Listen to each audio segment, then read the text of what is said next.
Kita lanjut satu pasal lagi. Pasal yang ke-22. Adab dua laki istri. Ini baca jangan salah paham nih.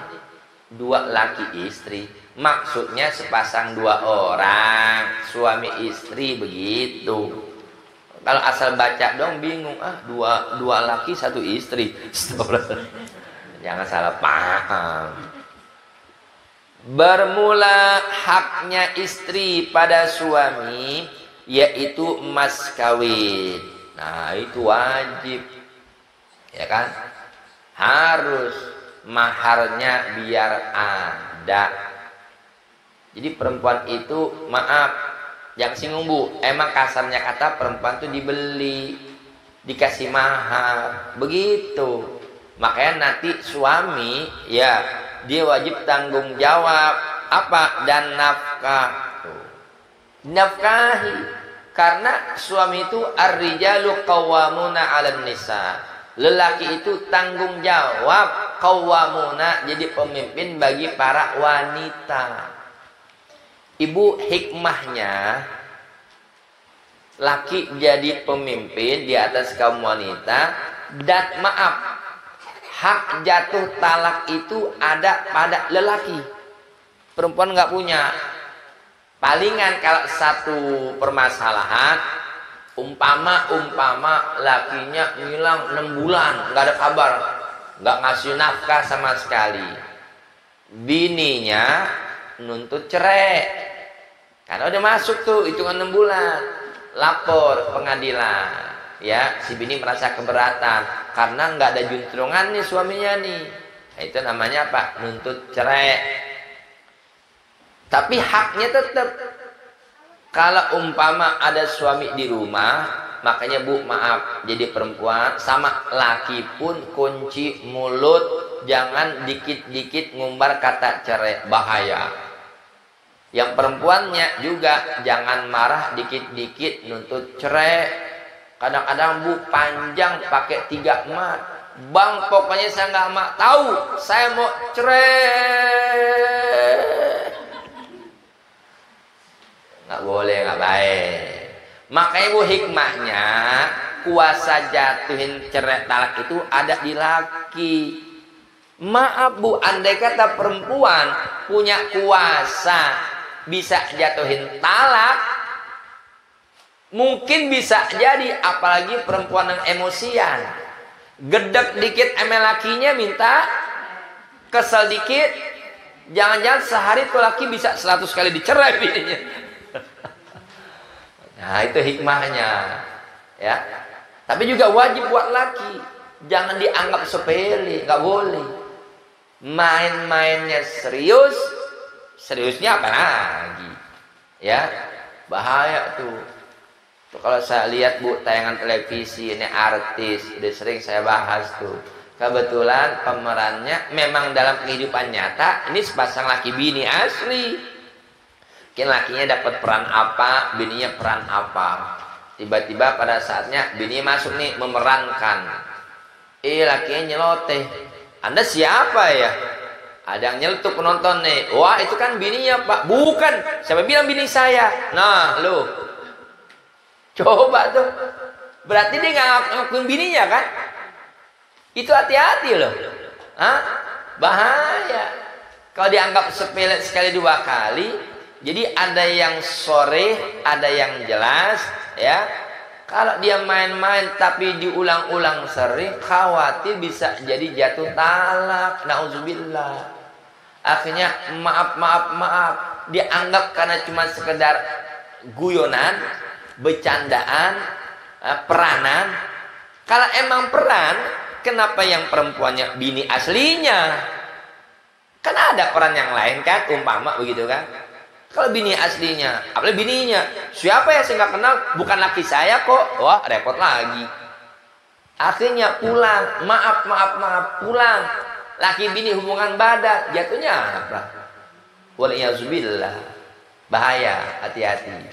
Makanya hai para suami, jaga mulut Anda, termasuk juga para istri, jaga mulutnya. Udah ibu kalau kesal sama laki, udah. Kenapa Ustaz? Cubit aja laki ibu. Ya. cubit saking gregetan ibu nih, ya kan, cubit. Tapi kalau laki saking kesennya sama bini, jangan dong. Masa bini sendiri sampai ditabok ditampar, jangan, nggak bener itu, ya. Perempuan itu, istri itu amanah. Lihat, kurang sayang apa orang tua? Punya anak tuh gadis dari lahir dia kecil diurus, digedein. Sampai tuh anak gadisnya udah gede ketemu jodohnya. Tiba-tiba ada pemuda meminang melamar anak gadisnya. Puluhan tahun tuh anak gadis dirawat sampai gede, tiba-tiba diminta. Ya, dengan sukacita seorang tua memberikannya. Begitu kelar ijab qabul, qabiltu nikaha wa tazwijaha bimahrin madzkur. Saya terima nikah kawinnya dengan mas kawin tersebut tunai. Saat itulah tanggung jawab yang ada di pundak orang tua pindah ke pundak sang suami. Tuh ya. Jadi hati-hati, makanya orang tua mana yang nggak marah, jangankan ngelihat, denger aja berita nyampein. Pak, tadi saya denger anak bapak berantem sama lakinya. Dan saya lihat mata kepala sendiri, anak bapak yang perempuan ditabok sama lakinya. Jadi orang tua ngamuk nggak? Padahal belum lihat nih, denger. Apaan? Anak saya ditabok sama lakinya. Jangan. Ya, perempuan itu makhluk yang Allah ciptakan dari tulang rusuk. Tulang rusuk itu bengkok, Bu. Didiemin, ya mah bengkok. Dipaksa, takut patah, pelan-pelan menghadapi perempuan. Maka yang bagus, mana udah saya singgung kan, ada masalah, yang laki ngadu sama mertua, jangan ngadu sama orang tua. Namanya orang tua, kalaupun anaknya salah, tetap dibela nggak? Bela. Suami ada masalah sama bini, ngadu sama mertua, silang. Bini ada masalah sama laki, ngadu sama orang tua lakinya. Nah, jadi imbang, ya. Jadi yang sampai dua-duanya keras kepala, repot. Yang satu keras, satu ngalah dulu sebentar. Suami pulang kerja capek, mungkin di jalan macet, kerja di kantor numpuk, pulang-pulang mumet pikiran. Bini ngelihat, bisa meresponnya. Biar kata umpama, bini juga ada pusing nih masalah bayaran anak, umpama. Jangan laki baru pulang, baru duduk, bang, si ini belum bayaran bang 3 bulan. Tambah ngamuk lakinya. Entar udah turun, ya udah tenangan lakinya, malam udah lagi santai, baru ngobrol. Begitu juga sebaliknya, laki lihat bininya namanya perempuan ngurusin rumah tangga, Bu, capek nggak, Bu? Capek banget. Ngurusin laki, ngurusin anak, ngurusin cucian, masak juga, bebenah juga, capek.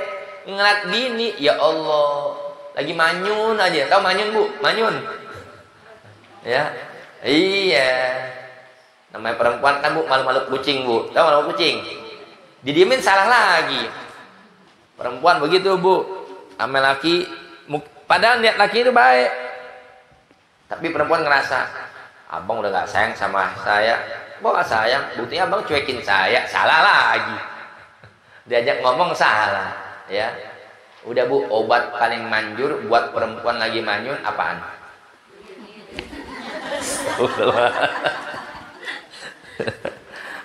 Bu, kalau lakinya ada duit, Bu. Ya Allah. Ya maksudnya jadi bini ajak juga sesekali refreshing. Keluar cari angin, kesian tuh bini sebulanan di rumah aja. Ya kan? Jangan. Ada rezeki, ingat itu rezeki, ada haknya istri, ada haknya anak, begitu ya. Nah, itulah. Jadi wajib buat sang suami apa? Tadi dan nafkah dan pakaian-pakaian baju, perhatiin sandang pangannya, pakaiannya. Nah, ingat pakaian jadi termasuk, ingat tadi, Bu. Ini pesan, Bu. Kalau entar ibu umpama, apakah ibu yang ngawinin anak atau ibu mungkin ikut dalam rombongan, Bu, namanya rombongan tuh biasanya kadang-kadang kan suka bawa hantaran, Bu, ya, hadiah. Yang saya mau ingetin, tolong Jangan sampai kalau yang namanya maaf pakaian dalam sampai dipajang.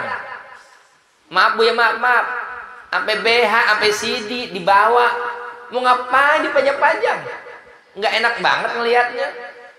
Yang kayak begitu udah umpetin. Kalaupun emang mau hantaran, yang dibawa itu yang pantas saja. Kalau baju umpama atau mukena atau ada hantaran kue, lagi mau orang Betawi, roti apa Bu? Nah lu, untung nggak digigit buaya.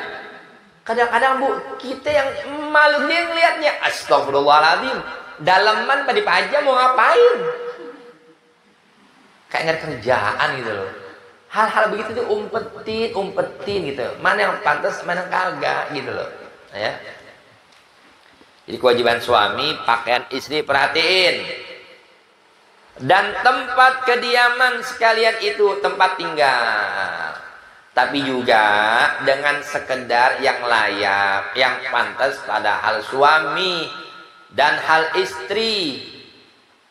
Jadi maksudnya sesuai kapasitas kemampuan sang suami. Jadi istri juga jangan terlampau menuntut. Bang, pokoknya saya nggak mau tahu. 1 tahun pernikahan kita, saya mau pindah ke rumah gedongan. Lakinya stres Bu, nyari duit dari mana? Jangan, ya. Itulah yang penting ibu jadikan apa? Kata Nabi, baiti jannati, rumahku itu surgaku. Apa yang penting? Ibu bikin laki ibu betah di rumah, itu udah bagus. Enggak masalah mau gede tuh rumah, mau kecil. Bu, biar kata rumah gede, maaf. Ada nggak rumah gede tapi rasa-rasanya kayak di neraka, tahu neraka? Panas saja. Berantem dulu bawain ke rumah tangga. Buat apaan? Dia kata rumah sederhana, ya Allah, tapi adem, enak. Itu yang bilang, baiti jannati. Ibu openin suami ibu, bikin laki ibu jadi betah. Jangan laki baru pulang, udah omelin. Laki mungkin kepangsa lembur, ya kan? Udah kasih info, udah pulang capek jam 11 malam. Bini sih nungguin. Emang harus tiap hari Bang lembur? Jangan gitu juga. Itulah pentingnya saling menghargai, saling memahami. Sebab ini Bu susah menyatukan dua makhluk yang berbeda. Satu laki punya watak, perempuan punya watak, beda. Harus saling melengkapi, memahami. Satu keras, satu lembut, ngalah dulu. Yang satu lagi capek, ngamuk-ngamuk, yang satu sabar dulu. Begitu. Nah kalau dua-duanya pecah, gimana ya Bu? Kiamat. Bahaya, jangan. Ya. Perang dunia jadinya.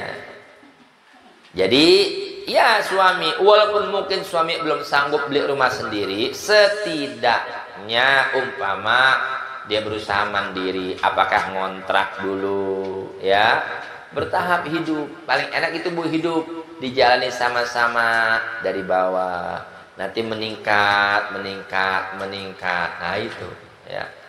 Padahal suami dan hal istri, atau sebaliknya, umpama memang ternyata kondisi ekonominya lebih bagusan sang istri. Istri ngajak suaminya, Bang, udahlah Bang, saya punya simpanan rumah Bang, kita manfaatkan Bang, kita tinggal di sana aja. Suami juga jangan gengsi. Enggak, pokoknya saya mau. Saya mau kalau rumah pembelian saya sendiri. Jangan gitu juga. Ya kan? Justru apa? Bersyukur sama Allah, saling melengkapi begitu. Numpang tanya doang Bu, numpang tanya. Ada nggak dalam sepasang suami istri ternyata ekonominya lebih bagus sang istri? Ada nggak? Nah,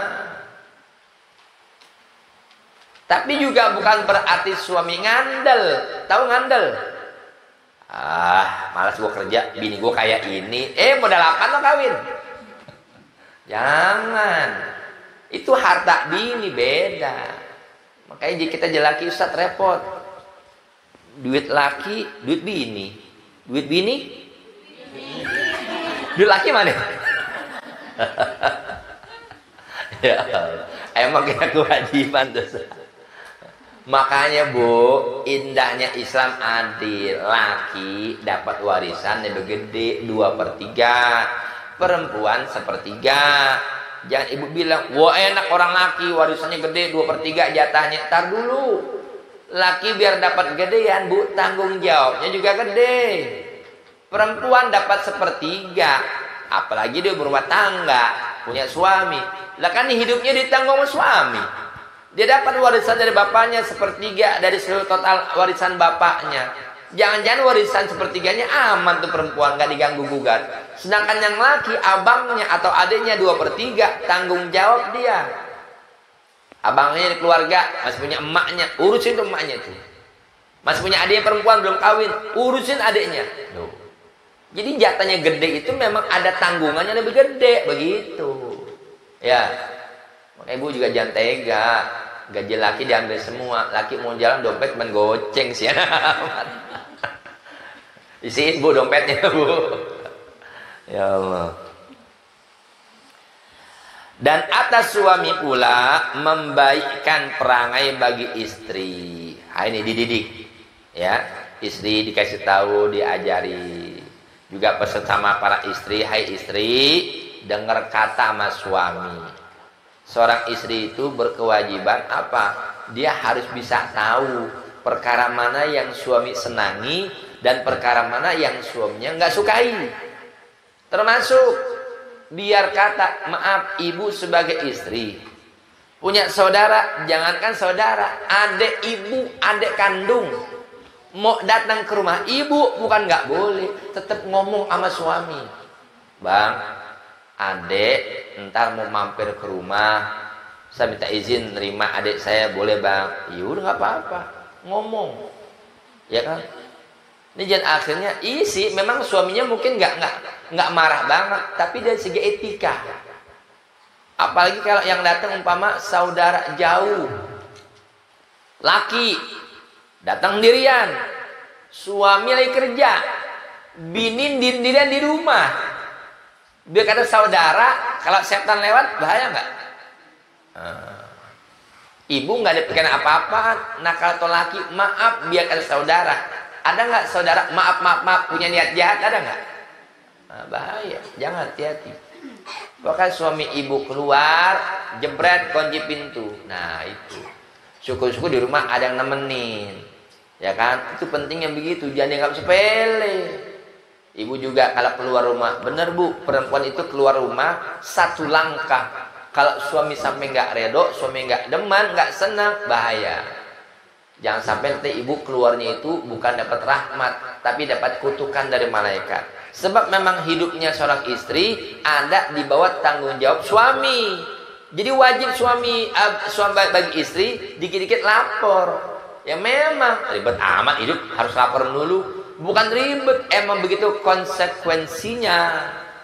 Tapi juga hai para suami, Anda jangan ngerasa jadi kepala rumah tangga ngeloyor gitu aja pergi, jangan. Ngomong sama bini, kasih tahu, Bu, saya mau pergi dulu bentaran ya, ada urusan. Ayah mau kemana? Ini kan hari Sabtu, hari libur. Iya bentar, ayah mau ke rumah teman bentaran, nggak jauh dari sini. Kemana? Situ, hutan kayu, umpama. Oh ya udah ayah, hati-hati. Pulang jam berapa? Enggak lama, paling zuhur ayah pulang. Oh ya udah. Jadi istri tahu. Coba kata laki pergi, ditelepon nggak diangkat, ternyata handphone ditinggal. Bini kan kelimpungan kan, bingung. Ini laki saya kemana ini? Nggak ada info. Nah, akhirnya coba iseng-iseng. Suami saya handphone ditinggal nih. Kenapa? Penasaran, niat baik. Kan kalau dari segi etika, kalau ada lakinya, jangan dibuka handphone lagi, nggak ada adab. Tapi ini darurat kepaksa, kenapa? Mau cari info. Kebetulan suami saya ini ada teman akrabnya nih, coba aja kali mampir ke rumah temannya, coba ditelepon. Tulali, niku, salam, siapa ya? Oh ini maaf Pak, saya istrinya bang ini. Oh iya Bu, kenapa? Nggak numpang tanya, maaf ya. Ini suami saya handphone ketinggalan, nanya doang. Kali gitu suami saya mampir ke rumah bapak tadi atau silaturahmi. Oh, mampir sih enggak. Cuma tadi saya lihat laki ibu jalan sama perempuan lain. Ngamuk nggak ibu jadi bini? Kira-kira pulang laki diapain? Iya. Jangan begitu ya. Harus saling menghormati. Adapun hak suami atas istri itu bermula daripada itu wajib atas istri bahwa ia menuruti kemauan suaminya, tapi dengan catatan dengan yang patut, yang pantas pada syarak, pada agama dan pada adat. Apapun bu yang suami perintahkan selama tidak bertentangan dengan agama, tidak bertentangan dengan adat, maka ibu sebagai seorang istri wajib memenuhinya. Laki, bu lagi kepengen makan mangga nih bu. Oh ayah mau mangga, yaudah deh. Zaman sekarang canggih bu. Ibu nggak perlu keluar juga, tinggal pesan apa? Nah ketahuan untuk apa makanan tuh, ya, GoFood segala macam, ya kan? Dikali gitu kan. Jangan sampai akhirnya apa? Ada keinginan suami yang tak terpenuhi dan menyenangkan hatinya dan memeliharakan diri daripada barang yang dibenci oleh suaminya, itu pun yang patut pada syarak pula. Ibu bukan hanya perempuan aja punya cemburu, suami juga wajib punya cemburu sama istrinya. Nah, iya. Suami kalau sampai nggak punya cemburu sama istri disebutnya sama Nabi dayus. Dayus itu seorang laki-laki yang nggak punya cemburu sama bininya. Ngelihat bininya ngobrol sama laki-laki lain, didiaminin aja. Ya Allah, nggak boleh. Bab apa suami nggak punya cemburu sama bini, jangankan masuk surga, aroma surga nggak bakal dia dapat. Sebagaimana ibu kaum perempuan pasti cemburu kalau ngeliat suami ibu ngobrol sama perempuan lain, itu wajar. Itu cemburu ibu, bukti ibu cinta sama suami. Di dunia memang wajar bu ada cemburu, tapi nanti di akhir di surga beda. Ibu di surga bangga. Kenapa bangga Ustaz? Ngelihat suami ibu dikelilingi bidadari. Entar di surga. Coba kalau di hutan kayu, ibu lihat bini ibu lagi kerubungin perempuan. Gimana bu? Bu, gimana? Pulang laki ibu interogasi gak? Ya? Tadi siapa 3 perempuan? Cakep-cakep ya. Ada urusan apa sama Maya? Nah, justru wajib ibu tanyain biar nggak jadi fitnah. Makanya kalau laki yang ngerti ilmu agama, dia nggak bakal mau. Kenapa? Ngobrol dua-duaan sama yang bukan bininya. Haram. Jadi fitnah. Kecuali di tengah keramaian. Syukur-syukur memang ada bininya. Ya kan? Kayak semacam guru umpama nikah begini nih, perempuan banyak nih, untung Ustadz nggak sendirian, ditemani Ustadz Ibrahim, ya kan? Ya walaupun Ustadz sendiri juga sih nggak jadi masalah. Kenapa? Lah yang kelilingin nenek-nenek. Ya insya Allah artinya jauh jadi fitnah gitu maksudnya bu. Tapi kalau nih Ustadz nih ngaji nih umpama yang ngaji sama Ustadz perempuan, gadis 20 tahun ngaji dua-duaan, wah bahaya bu. Bahaya. Bu, biar kata Ustadz itu manusia bukan? Bahaya nggak? Bahaya, jangan. Makanya saya ngaji, pengajian ibu-ibu masih ada yang fanatik. Kenapa? Saya ditutup nih pakai hijab. Saya sendiri begini, ibu-ibu tuh di belakang samping cuma pakai hordeng gitu doang bu. Nah, masih ada yang begitu. Ya kembali masing-masing. Yang penting bagaimana caranya berharap supaya aman, terhindar daripada yang namanya fitnah. Dikit lagi. Dan memeliharakan segala barang yang diserahkan oleh suaminya kepadanya. Ibu jagain perabotan tuh, dan perabotan rumah atau lainnya. Dan jangan istri pergi keluar dari rumah melainkan dengan izin daripada suaminya. Dan wajib istri pula membaikkan perangai bagi suami, nyenengin, ya, nyenengin suaminya. Adapun perkara masak-masak, para istri suka masak nggak di rumah perempuan? Masak nggak bu? Ibu ya. Kadang-kadang ada perempuan nanya tuh, Ustadz sebetulnya istri itu wajib nggak sih masak buat laki? Istri itu wajib nggak sih nyuciin baju suami. Adapun perkara masak-masak atau mencuci, maka tiada wajib atas istri. Oh, senang nih. Senang nih. Duh, Ustaz nggak wajib kan? Ya Allah. Kata suaminya, ya udah Bu, ibu nggak mau masakin saya, nggak apa-apa, saya ikhlas. Ibu nggak mau nyuciin baju saya, nggak apa-apa. Ntar saya cari yang mau nyuciin baju saya. Nah, makanya iya Bu, walaupun ibu nggak wajib, tapi siapa lagi? Bu, saya pesan, biar kata umpama dalam rumah tangga ibu ada yang pakai jasa pembantu, ya kan? Mungkin maaf, ibu termasuk orang yang kurang pandai masak, umpama kurang begitu lihai, ngurusin cucian pakaian, nggak apa-apa. Tapi tolong usahakan buat suami ibu sendiri, apalagi maaf nih, pakaian dalamnya. Kalau bisa ibu sendiri yang ngucekin, yang cuci. Kalau pakaian anak-anak terserah deh, pembantu yang cuciin. Kan gimana ibu? Itu kan rahasia ibu. Hah? Dilihat perempuan lain, kan jengak juga, tahu jengak. Nah, gitu. Makan. Anak yang lain, anak ibu dilayanin, diurusnya pembantu, nggak masalah. Tapi buat suami ibu, biar ibu sendiri. Gitu loh. Oke, ibu nggak masak, tapi begitu nyajiinnya, ayah nasi kalau apa ya, ambilin. Nah, kalau semua pembantu repot. Apalagi pembantu 25 tahun. Masih gadis. Semua ayah makan sama si mbak. Lama-lama lakinya bilang, ini bini gue yang mana sebetulnya nih? Nah, jangan. Dari situ kadang-kadang timbul fitnah. Jangan. Ya. Jadi perkara masak, nyuci, nggak wajib buat istri, melainkan dengan sukanya, redonya istri sendiri jua adanya. Sekarang saya bertanya, ibu selama ini hidup kira-kira redo nggak nyuciin baju suaminya? Nah itu tanda istri yang soleha begitu. Jangan semua saya pembantu, ya pokoknya saya nggak mau tahu. Semua urusan rumah tangga bukan di tangan saya, kasih pembantu.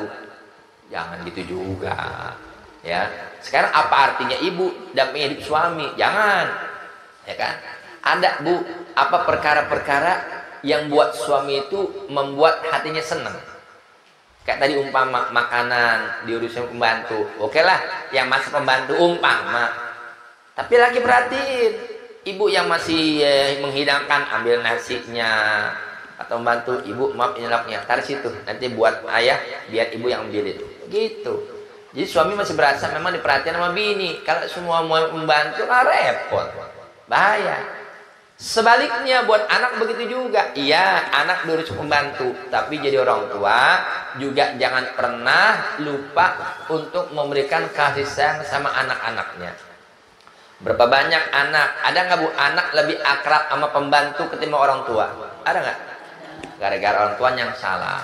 Bapaknya sibuk, emaknya sibuk, anaknya haus kasih sayang. Dia dapatkan perhatian dari pembantu. Akhirnya apa? Ngerasa kedekatannya lebih dekat sama pembantu ketimbang orang tua. Kalau udah begitu, yang nyesel orang tuanya. Nah itu. Kalaupun pakai jasa pembantu, sah saja silahkan. Tapi biar bisa membagi-baginya. Ya. Pasal yang ke-23, adab memeliharkan hak tetangga rumah. Wallahu a'lam.